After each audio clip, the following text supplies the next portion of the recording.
He told his friend the truth. He admitted that the distance was not accidental. The delayed replies, the sudden silence, the way he stepped back just enough to see what you would do. He called it a test. But what he did not expect was for the test to expose him instead. Because you did not chase. You did not panic. You did not start performing for attention just because he became harder to read. And that is where the Four of Swords becomes the perfect symbol for this part of the story. Not as fortune-telling, but as a picture of what happens psychologically. Look at the stillness in this card. Rest, silence, withdrawal. A pause where nothing seems to be moving on the outside, yet something important is being processed underneath. That was you. He thought your silence would mean weakness. He thought if he pulled away, you would rush toward him and prove how much you cared. But instead, you became still. You protected your peace. You gave the situation room to reveal itself.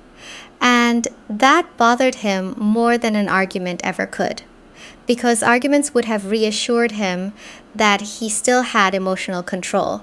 Chasing would have told him you were afraid to lose him. But your calm gave him nothing to manipulate and nothing to measure except his own behavior. That is what he ended up telling his friend. Something like, I backed off because I wanted to see how she would react.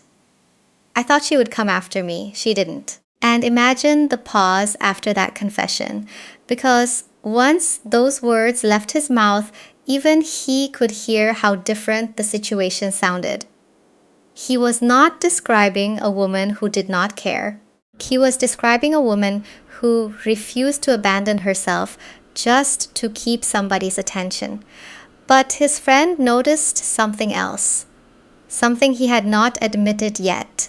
And when his friend said it out loud, that is when the entire test truly began to backfire. Because the real question was no longer whether you cared. It was why he needed to test you. And his friend understood something immediately. People do not usually test what they feel completely secure about. They test what they are afraid to trust, what they are afraid to lose, or what they are afraid they cannot control. And that is where the devil becomes the symbol for this part of the story. Not as some prediction of what happens next, but as a picture of the attachment underneath his behavior. Look at what this card represents psychologically. Fear getting tangled with desire. Wanting closeness, but trying to control the conditions around it. Feeling attached to something and then pretending you are the one holding all the power. That was the contradiction in him.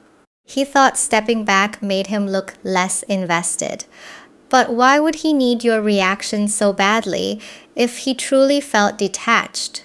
Because underneath the test was a question he did not want to ask you directly. Do I matter to you? He wanted you to answer that question without him ever having to admit that he needed the answer. So he pulled away, he waited, he expected you to close the distance for him. And if you had, he could have told himself that he was safe, that you were more invested, that he still had something solid to hold on to without having to expose how much reassurance he actually needed. But you did not give him that. And suddenly, the person who created the uncertainty was the one sitting inside it. That was what he had not planned for. Because your silence did not tell him that you had no feelings. It simply refused to become evidence for his insecurity. His friend could see that. He could hear it in the way he was explaining everything, trying to make the test sound logical while revealing how emotionally invested he had been in the result. And eventually, his friend said something that probably landed harder than he expected.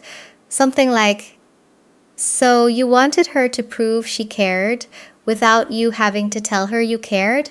There was not much he could say to that, because that was exactly what had happened. He had tried to avoid vulnerability by creating distance. But the distance exposed the vulnerability anyway. And then his friend asked him one more question. A much simpler one. If you weren't that worried about her, why were you paying so much attention to what she did while you were gone? And that question changed the way he heard his own story, because he had been keeping track. Maybe not in some obvious obsessive way, but enough to notice the passing time. Enough to wonder whether you were thinking about him. Enough to replay certain conversations and compare the energy before the distance to the silence that came after it. He noticed. That was the problem. And that is where the King of Pentacles reversed becomes the symbol for this part of the story, not as fortune-telling, but as a picture of control becoming insecurity. Upright, this energy can represent steadiness. Confidence, knowing where you stand without needing constant proof. But reversed, that stability can start turning into something else. A need to control the outcome. A need to know. A need for reassurance without admitting you need reassurance. He thought he was creating uncertainty for you. Instead, he created uncertainty for himself, because every day you remained calm gave him less information than he expected. There was no dramatic reaction to study, no emotional outburst, no desperate attempt to pull him back, nothing he could use to reassure himself that the test was working, and his friend could hear how closely he had been watching that absence. Something like, if you didn't care whether she reached out, why were you keeping track of whether she did? And there it was again. That pause. Because he could not honestly say he had not noticed. He had noticed too much. He had probably wondered whether you were waiting for him, whether you were disappointed, whether you had decided to give him exactly the distance he seemed to want, and the longer you stayed composed, the harder it became for him to keep pretending that he was the detached one. Because the test was supposed to make you question your position. Instead, he started questioning his. He wanted to know whether his absence had affected you. But eventually, another thought began creeping in, a much more uncomfortable one. What if you were not sitting there wondering how to get him back? What if you were using the silence to look at him differently? Because refusing to chase was one thing. But quietly changing your opinion of him, that was something he had never prepared himself for. And that possibility changed the weight of everything. Because attention can sometimes be recovered. A conversation can restart. A message can be answered. But respect is different. Once somebody starts seeing your behavior differently, you cannot simply pull them back into the old version of you they believed in before.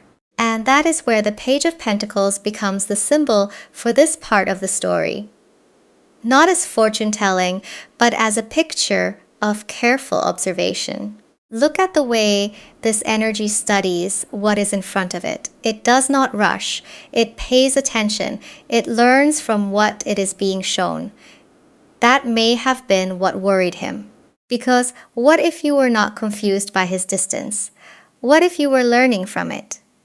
He expected you to ask what happened, to try harder, to explain yourself, maybe even to prove that whatever connection existed between you was important enough for you to fight through the uncertainty he created. But instead, you let his behavior become information, and his friend understood how serious that was. Something like, you realize you might shown her something about you that she didn't know before, right? That landed differently.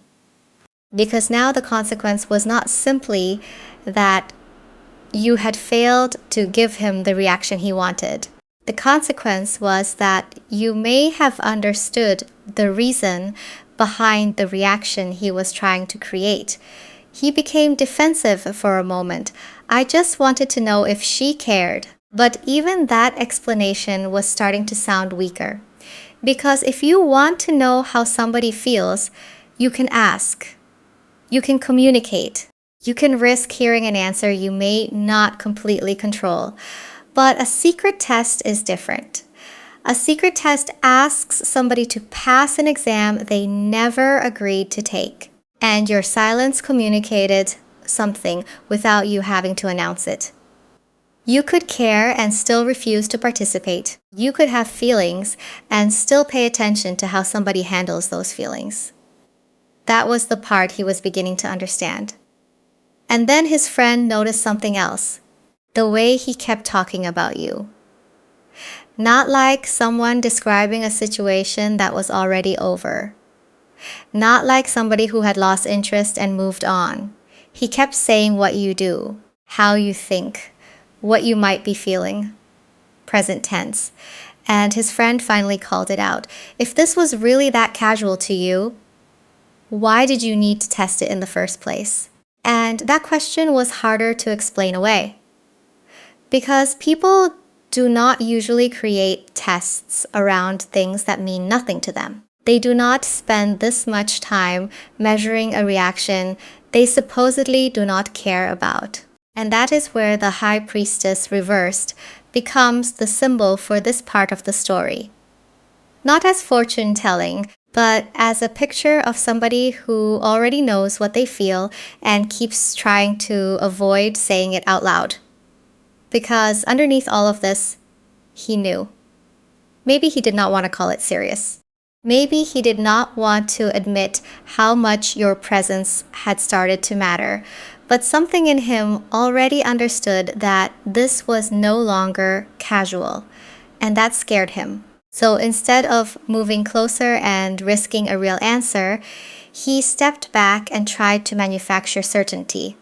He thought if you chased him, then he would know. He would know you were invested. He would know he was not imagining the connection. He would know it was safe to let himself feel more. But his friend kept pulling at the contradictions. If she wasn't important, why did her reaction matter this much? Another pause. If you were ready to walk away, why were you disappointed when she didn't stop you? And then the one that probably got closest to the truth. If this was just curiosity, why are you talking about her like this now? Because he was. There was emotion behind it. Frustration, confusion, but also something else, investment. And understanding that does not excuse what he did. Fear can explain why somebody avoids vulnerability, but it does not make the avoidance harmless. He still created uncertainty instead of having a conversation. He still expected you to carry the emotional risk he did not want to carry himself. But now the reason was becoming clearer. He was not testing you because he felt nothing. He was testing you because he felt enough to become afraid of what happened next. That was the part he had been resisting. And eventually, after his friend pushed him far enough, he cracked. Not with some dramatic speech, just with a quieter admission. Because what he really wanted was never simply a message from you. He wanted your pursuit to prove something first. Something that would give him permission to finally do what he had been too afraid to do on his own. And what he had been too afraid to do was move towards something real without first knowing you would meet him there. That was the confession underneath the confession. He wanted certainty before vulnerability. He wanted proof before risk. And that is where the Four of Pentacles reversed becomes the symbol for this part of the story, not as fortune-telling, but as a picture of what happens when somebody realizes that holding everything too tightly can become the very reason they lose it. because he had been protecting himself, protecting his feelings, protecting his pride, protecting himself from being the one who cared more. But somewhere along the way, this had stopped being about whether you would send another message. He was thinking bigger than that, about whether the connection could become more consistent, more intentional, maybe exclusive, maybe something with enough stability that neither of you had to keep guessing where you stood. He may not have had every detail figured out, but he had started imagining what it would mean to actually let this become important. And that was exactly why he wanted reassurance first. He thought if you chased him, then he could move forward without feeling exposed. Your pursuit would tell him that the risk was safe, that you wanted this too, that he would not be stepping toward you alone. But the Four of Pentacles reversed shows the problem with trying to secure something by gripping it too tightly. Eventually, control stops feeling like protection. It starts creating loss. Because in trying to make himself feel safer before coming closer, he created the very distance he was afraid of. And his friend understood the irony immediately. Something like, so you wanted to know she was serious before you got serious, and you tested that by acting less serious. That was the part he had not planned for. Because from your side, you could not see everything happening underneath. You could only see what he showed you. Distance, inconsistency, silence. And while he was secretly wondering whether this could become something real, his behavior was giving you every reason to question whether he was capable of something real. That realization hit him differently. Because suddenly this was not about winning the test anymore. It was about what his fear may have cost him. And once he finally admitted that he had wanted something deeper with you, his friend stopped analyzing his motives, stopped asking why he did it, and asked the only question that mattered now. So what are you going to do? And that question put him in a completely different position. Because until that moment, he could keep talking about what happened, why he pulled away, what he expected you to do, what your silence made him feel. But what are you going to do? Required something else. Responsibility. And that is where the Queen of Cups becomes the symbol for this part of the story.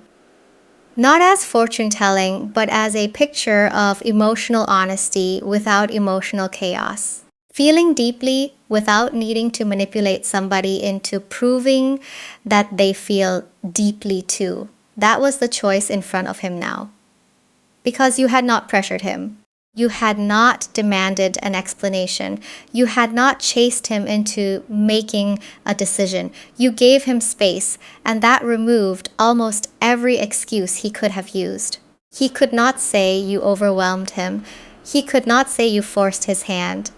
He could not pretend he needed more distance because you were asking for too much. You were not asking. That was what made the silence so uncomfortable now.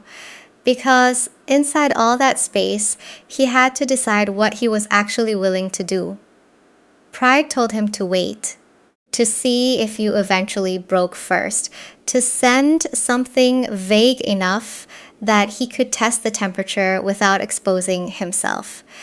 But his friend could already see the problem with that. Something like, if you come back doing the same thing, you're just proving her right. And he knew what that meant. A casual message would not erase the distance. A breadcrumb would not fix the uncertainty. Another test would only confirm whatever you may have already started noticing about him.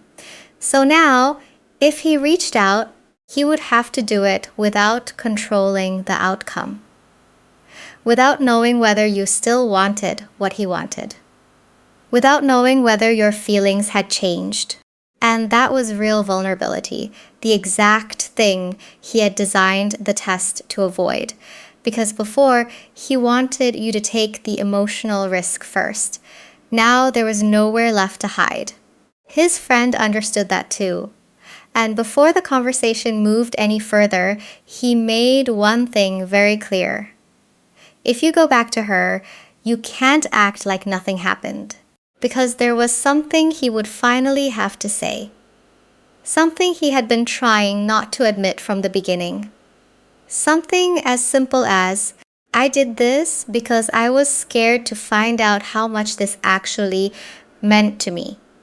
Not blaming you, not making you responsible for his insecurity, not pretending the distance just happened. And that is where the Ace of Pentacles becomes the symbol for this part of the story. Not as fortune-telling, but as a picture of what a real opportunity requires. Something solid, something intentional, something you can actually build on. Because if he comes back, words alone are not enough. He can explain that he stepped away on purpose. He can admit that he expected you to chase. He can even acknowledge that the test showed him something about himself that he did not particularly like. But none of that matters if the behavior stays the same. That is the difference now. Before, he wanted you to prove your feelings. Now, if he wants another chance, he has to prove that he can handle his own, without turning them into another test, without making you guess, without sending some vague message just to see whether you are still available. Because curiosity is not accountability. Checking whether the door is open is not the same as being prepared to walk through it, honestly. And his friend understood that. Something like, don't go back just because you want to know if she still wants you. Because that would still be about his ego, still about reassurance, still about getting information from you without offering anything real in return. The Ace of Pentacles represents the opposite of that psychologically. A genuine offer has substance. It gives the other person something clear enough to respond to. And your stillness is what made that necessary. You did not break the silence to rescue him from the consequences of what he started. You let the pause do its work, and somewhere inside that pause, he had to face the difference between wanting access to you and being ready to show up for you. That is a much harder question, because now he cannot simply ask whether you still care. He has to ask whether he has given you any reason to trust what comes next. And then his friend gave him one final realization, one that completely reversed the entire situation. Because maybe you were never the person being tested here. Maybe without realizing it, he had been showing you exactly who he was under pressure. And that was the reversal he had not seen coming. He thought he was measuring you. But the entire time, his choices were revealing him. And that is where the King of Cups reversed becomes the symbol for this part of the story, not as fortune-telling, but as a picture of emotions that are real but not being handled in a healthy way. Feeling deeply, yet struggling to express those feelings directly.